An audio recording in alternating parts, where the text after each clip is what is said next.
Hey guys, today we're back with another range review. And today on the channel we'll be reviewing the Beretta M9 Military Edition. Stay tuned for this one.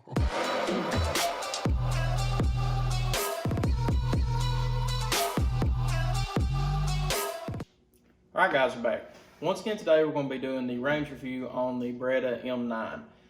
If I'm not mistaken, this is the actual first 92FS M9 that I've reviewed on the channel. I know it's the first M9 that I've reviewed, but I cannot remember right off the bat if I've actually reviewed a 92FS for you all or not, which is somewhat similar to the same to this M9. But first off, before we get started, the gun is empty. All guns are safety checked before the video starts, but just to make sure you all can see, mag's unloaded, this mag's unloaded, and the chamber's empty, finger test, unloaded, and it is safe to talk about.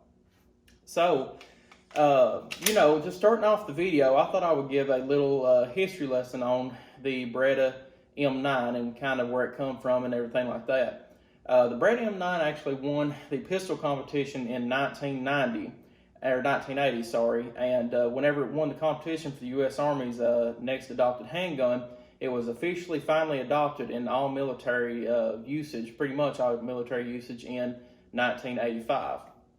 But it has recently been replaced by the P320 SIG or M17, M18, whichever way you want to call it. But the Beretta itself is one of my favorite pistols I've ever had whenever it comes to the way they look and just the history behind them. I have had multiple 92FSs, multiple 92FS variants like the M9A1, I believe is what it was, or something like that, the one with the actual Picatinny rail here on the bottom where you can put optics and everything, or not optics, but lights. But, I've had multiple of these over the years, and they're always been a pistol I like. I really kind of, just being dead honest with you, got interested in because of Walking Dead. It's one that Rick got out of the tank soldier whenever he was in the first season, stuck in the tank, and Carl carried him for a long time. And you know how big of a fan I am of The Walking Dead. I had to have what they all had on the show, and that's just kind of how I got started with getting into guns pretty heavily. But anyway, Beretta M9 was in service from pretty much 1985 till 2019, 2020. They're still in use in some military in the United States, but they're getting phased out pretty quickly. So the M9 itself is a 9mm pistol, 9x19 parabellum, and like I said, it's been used in multiple years, and it had some problems in the military.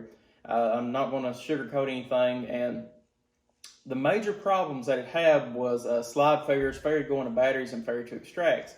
And a lot of soldiers coming back from Iraq and Afghanistan did not approve of the M9 as a reliable weapon. Some people thought it was because of the open top chamber, to where literally anything can get in here and cause it to malfunction in theory. And a lot of people that was not really educated in guns kind of thought that was a reason. The main reason behind, from what I can tell in the statistics and everything else, is that the ammunition that the United States was carrying at the time was a type of steel-cased ammo, so whenever the gun would shoot, it would sometimes swell up in the chamber and it would be hard to eject, which would cause multiple failures. Sometimes it would hang on the actual feed ramp, and that would cause a failure to go into battery or a failure to feed, whatever you want to call it. And a lot of soldiers that was going over war with these did not depend on this weapon. And that was pretty much the consensus of it. And, after Beretta started looking into it and said, hey, it's not the pistol's problem, it's that ammo that you're using, military kind of started going around that and trying to fix it and everything. But a lot of people did not like the 9mm cartridge for military use, and I 100% understand that. You all know I love the 9mm, but only if you use the right ammunition. The 9mm that they used is ball ammo, because in the 1899 through 1907, I believe, weapons law for war, you cannot use an expanding bullet, which means hollow points was illegal to use during wartime or in any kind of war. And the 9mm ball ammo bullet actually travels so fast that it will not dissipate the power of the 9mm into whatever you're shooting. and it was just a very underpowered round whenever it comes to knockdown power, if y'all believe in knockdown power, which is pretty much foot per pound of energy, but how much is actually transported into the target that you're shooting. And that's why a lot of people really don't like the 9mm whenever it comes to a ball ammo, and that's kind of the truth. But I thought I would just give you all that little history lesson before we get into the review. But now, like I said, this is one of my actual favorite guns that I have, owned after a while. And the Beretta's always had a special place in my heart, not only because of how it looks and just the history behind it, but it actually is a really good shooting pistol.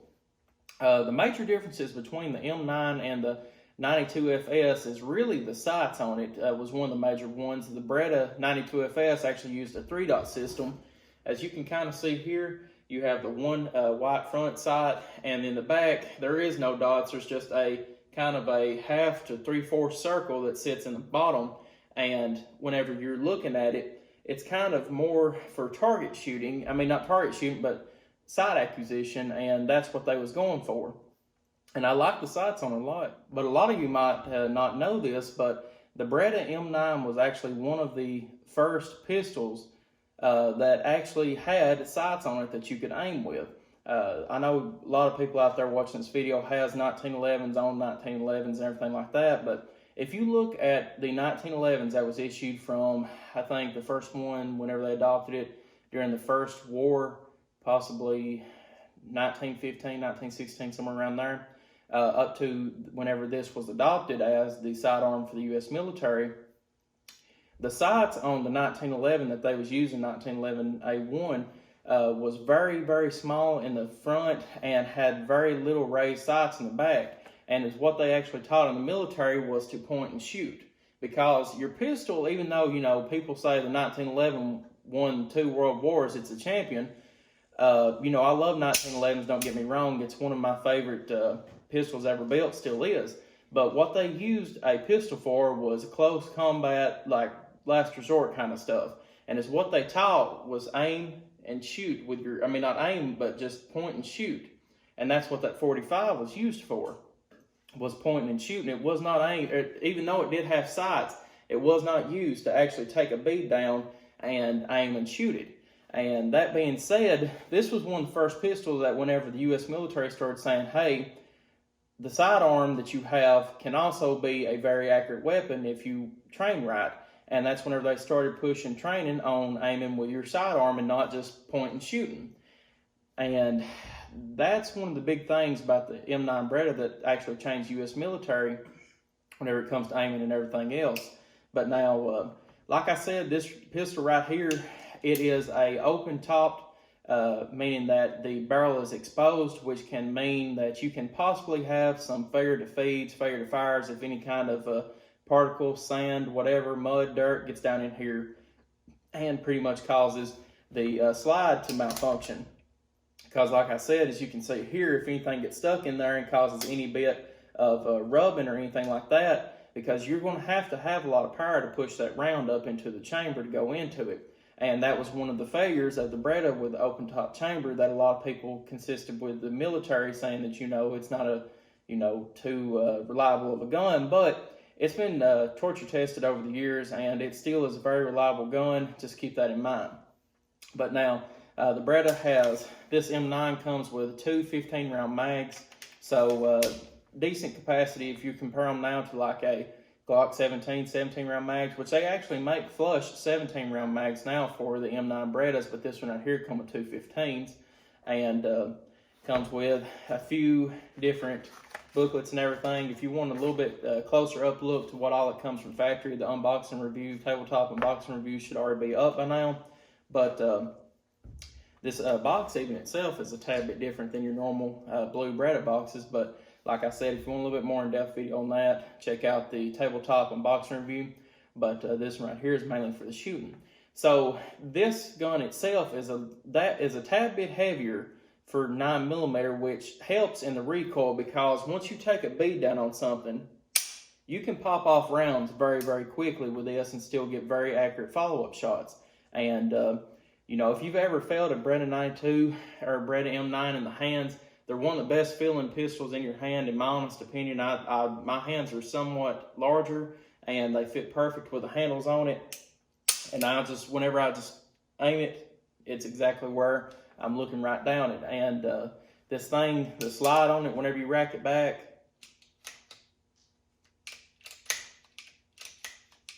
I'm sure you all can hear that. Sounds like it's on ball bearings, because just the way that it's made on the inside, this makes it a very smooth shooting gun, and that helps mitigate the recoil in itself. But if you all are out looking for a 92FS or M9 or something like that, I highly recommend them. I think a person's collection isn't complete with at least one Beretta 92 in some sort of variant, and I stand by that. Talking about the trigger on the gun, the single action feels like about a 4.5 pound brake, which is not bad for a single action. You can see the reset here. It is decent amount of travel before it resets. You're not looking at a SRT or quick reset trigger by SIG. You're not looking at a 1911 quick reset trigger or anything like that. But it's decent enough to where you can hammer out some very quick follow-up shots, and it's just something that you have to kind of get used to. But something I found that's a tad bit different with this model than the 92FS models I've had is that, if I do recall right, the double action on this one feels slightly heavier, and whenever you're pulling it back, after I put some Wilson Combat oil in it, it feels like it has loosened up a little bit, which makes it a lot better. But now it feels like it's a tad bit heavier than what I remember the 92FS is feeling like.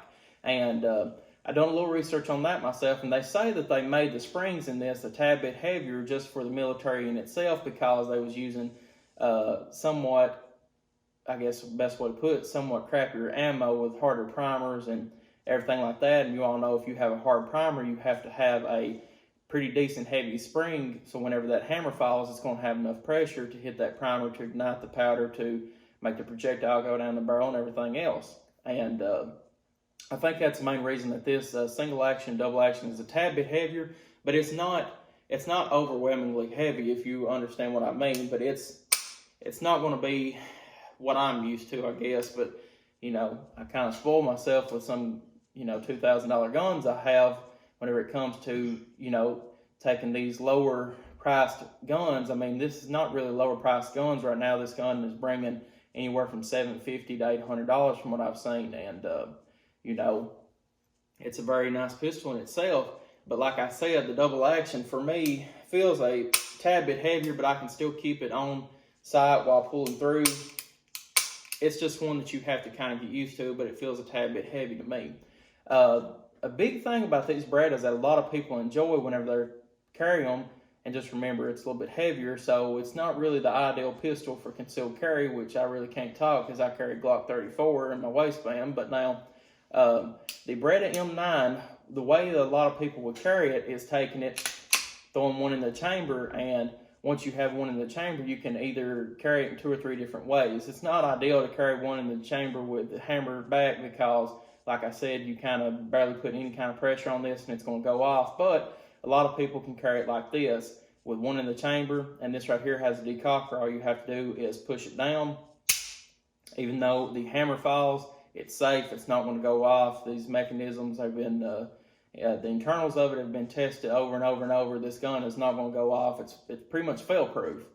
And, that's one great thing about this gun. But anyway, so you decock it and you have a dead trigger, as you see here. It doesn't matter as much force as you can put on it. That hammer is not in connection now with the trigger, so it's dead. So you can either carry it with one in the chamber like that with the safety on, dead trigger, so whenever you bring it out of your holster, throw the safety off, first round's going to be double action.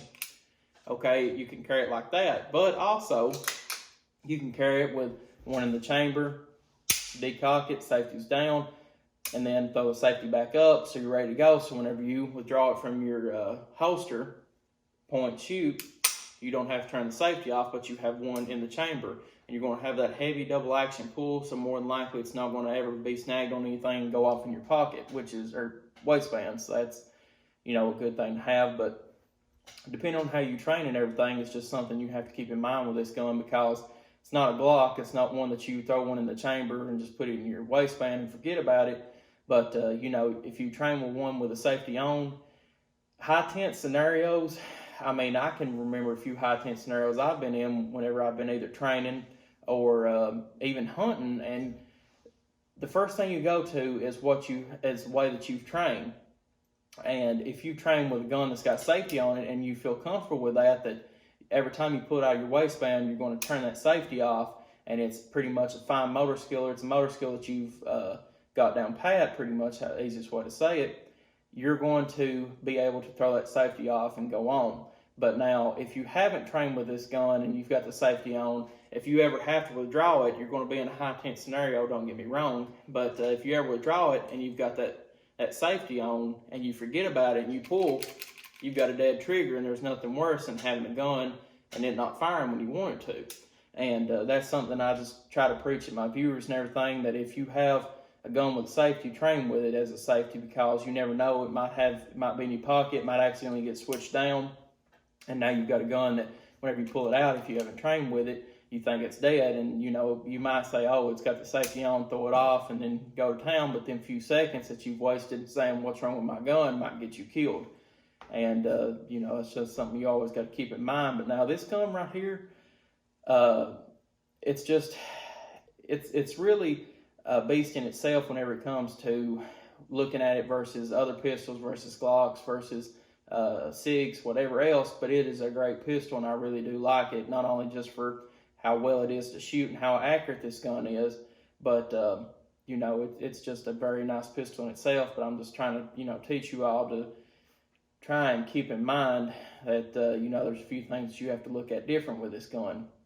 But I highly recommend any of the Berettas, 92 FS. You can even get them in the 96 FS, which is a 40 caliber, and which is good round if you all like that. I'm not really a fan of the 40 caliber, but it comes in multiple different configurations. But this is the military M9. But guys, if you have any questions or comments about the M9 Beretta, leave your comments in the comment section below, and I'll get back to you as soon as possible. Like I said, though, if you're out on the look for one of these guns, I think your collection is not complete without at least one 92 FS or M9 or something along the Beretta lines, because Beretta is a company that's been around for a long time. They've got a very strong name in the gun company market, and like I said, it's a nice pistol. But guys, appreciate y'all viewing. Like and subscribe for more gun reviews, and I'll see y'all in the next video.